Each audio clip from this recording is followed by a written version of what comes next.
importance of having your blood tested, specifically for the Hep B or Hep C virus, which I had.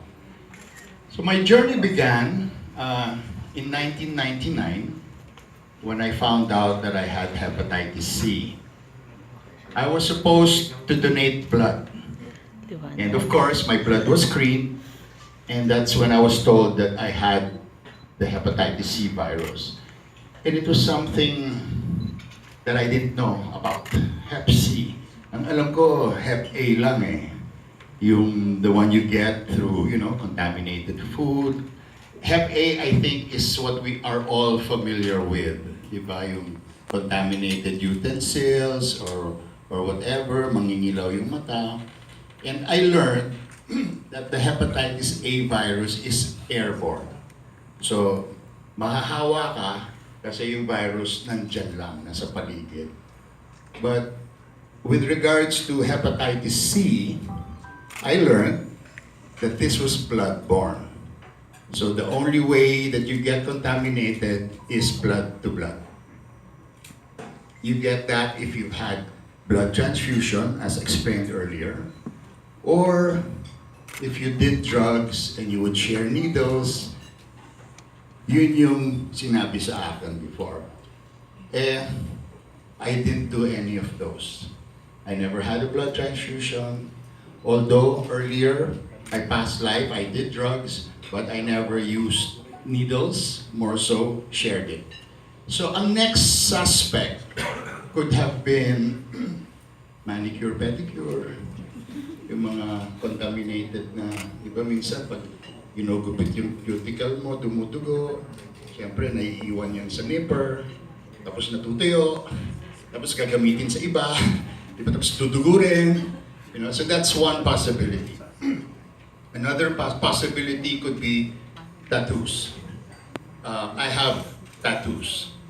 But sigurado naman ako na yung needles na ginamit sa akin were all brand new.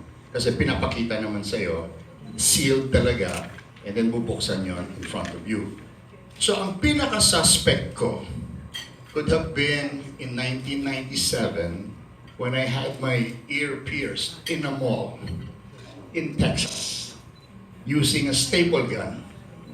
So minsan kasi there's also that possibility na dumugo yung butas ng tenga mo eh. And then again, maaaring ginamit siguro sa iba, dumugo rin, natuyo, ginamit sa akin, and all that. So, that was in 1997.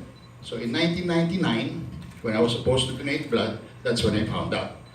Nagulat talaga ako. So, I had a second opinion. Nagpa-blood test ulit ako, ibang doctor, and true enough, positive. Meron talaga akong hepatitis C. Freak out. Freak out ako.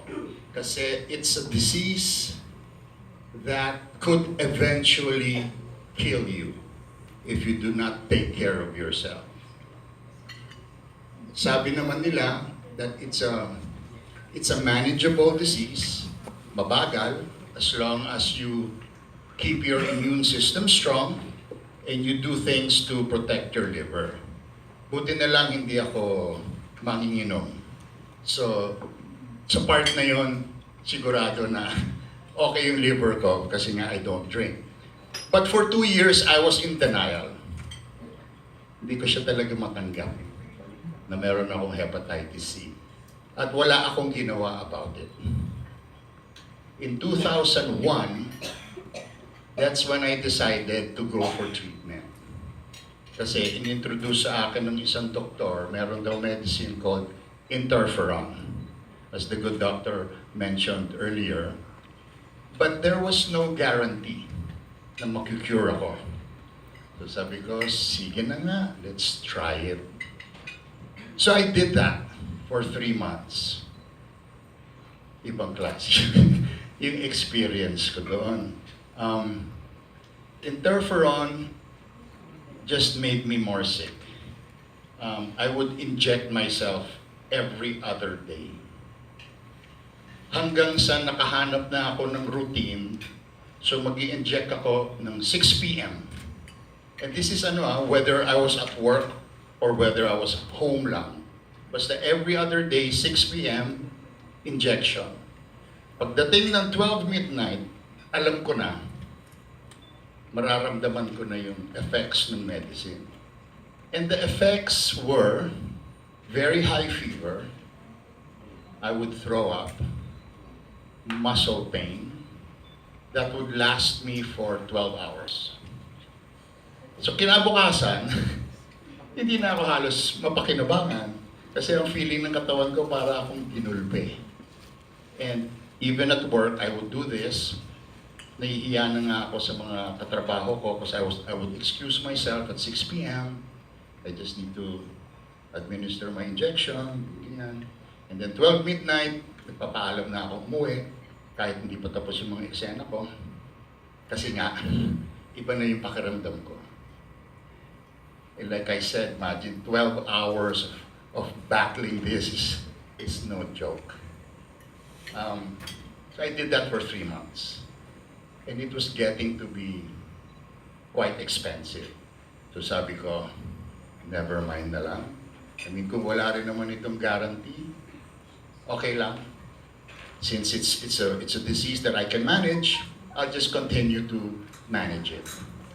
And then my parents talked to me into trying the homeopathy, organic type of treatment.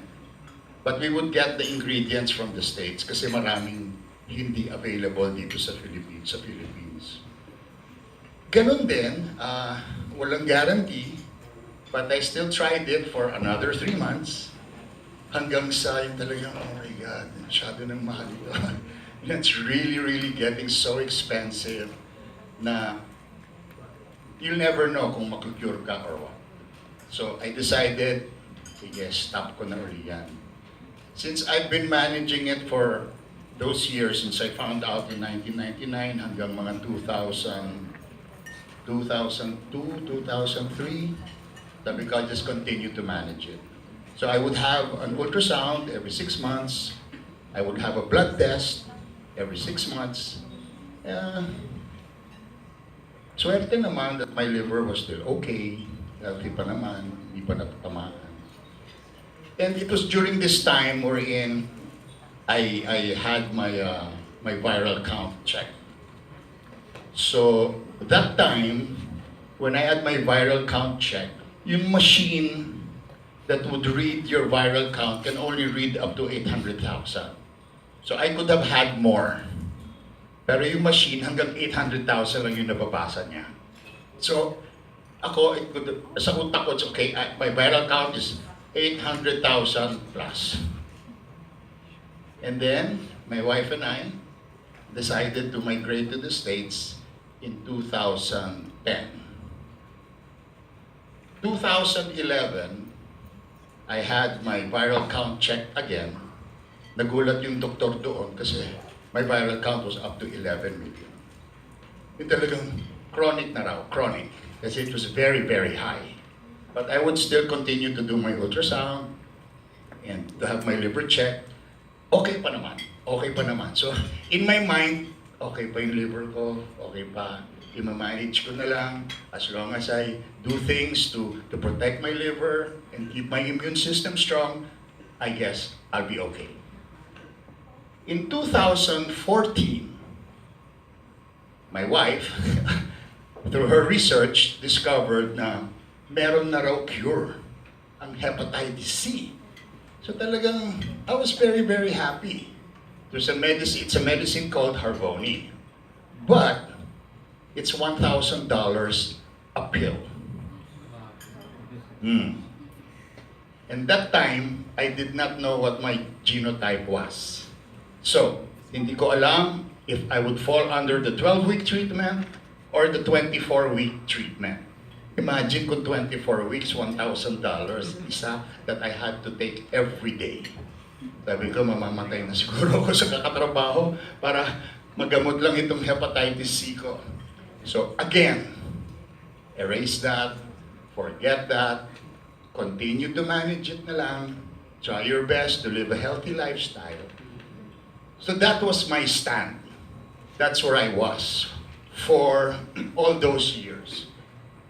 Pag uwi namin dito sa Philippines, my wife, very persistent, magpa-blood test ka. So we went to have my blood test, went to have my viral count checked again. So from 11 million, my viral count went up to 36 million. Super. Super. Parang konti na lang may cirrhosis na ako.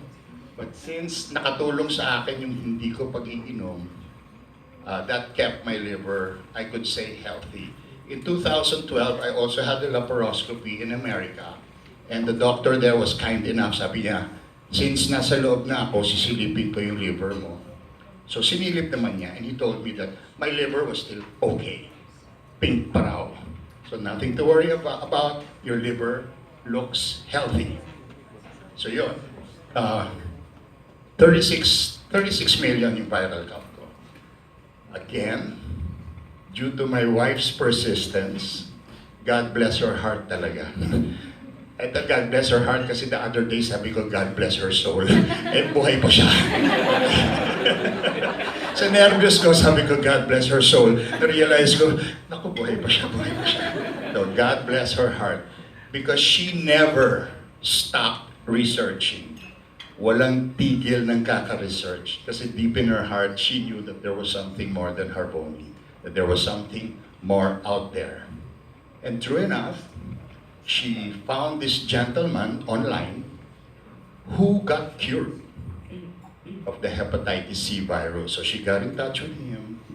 And of course, shinare niya sa akin. And then we would communicate with this gentleman. And he was talking about the generic version of Harvoni. And then he said, try it. Maybe you can start find out what your genotype is, which I did. And then that's when I found out that my genotype was 1A. 1. So we ordered the medicine. It was a lot cheaper. It was $1,000 for 3 months.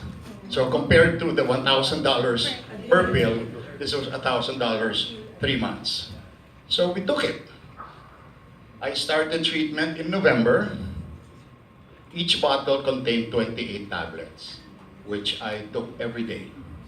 After the first bottle, nagpa-blood test ulit ako. Had my viral count checked again. And lo and behold, my viral count went down from 36 million to 2,000. Yun talagang jaw drop. Yung, from 36 million to 2,000. Sabi nila, if it's 2,000 below, halos undetected na siya. So I still continued. After the second bottle, another blood test. Ang viral count ko, undetected na. After the third bottle, had my viral count checked again, undetected. So it was a wonderful Christmas gift for me. Something wonderful that I shared with my family. Christmas of 2017. Wherein I told them, guys, I'm cured from hepatitis C.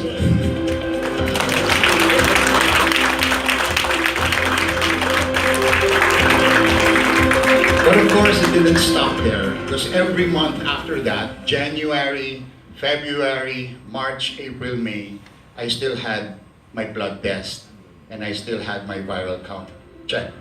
So all those months, undetected pa rin yung lumalabas. So I can truly say na I'm a Hep C cured individual, a Hep C survivor. And that is my mission in life now. To spread awareness to those who want to know about the Hep C virus. And I'm proud to say my wife and I, we put up this Facebook page, particularly for Hep C, those who want to ask questions. Marami na rin yung nagtanong, marami na rin kaming shineran, at marami na rin na nag-respond kasi cured na rin sila. So, I am here to educate the Filipinos. Ang problema kasi, like what Alex mentioned kanina, tayo mga Pinoy, teka muna, okay pa naman ako, wala naman ako nararamdaman eh. So, I don't need to have a checkup. But my suggestion is, you should. Because you'll never know you have it until it. This is a virus na wala kang nararamdaman talaga. By the time you start feeling something, may cirrhosis ka na or may liver cancer ka na. It might be too late for you. So it is very, very important to have your blood tested, particularly for the Hep B or Hep C virus, because that's the only time you'll know that you are a carrier. So, as I said, my mission in life now is to educate the Filipinos, to raise awareness, and to be tested and treated. So, sana sa atin lahat, for our own good, magpa-blood test na kayo. Sabihin niyo sa doktor ninyo, and nothing to worry about because the medicines are available here in the Philippines. You do not have to go through what I went through. I went through hell for 18 years. Pero with the medicines available here, it will be easier for those who will have their blood tested. So again, thank you for having me here. Thank you, Mylan. Thank you, Hepatology Society of the Philippines, for pushing this. And let's all beat Hep C together. Maraming salamat po.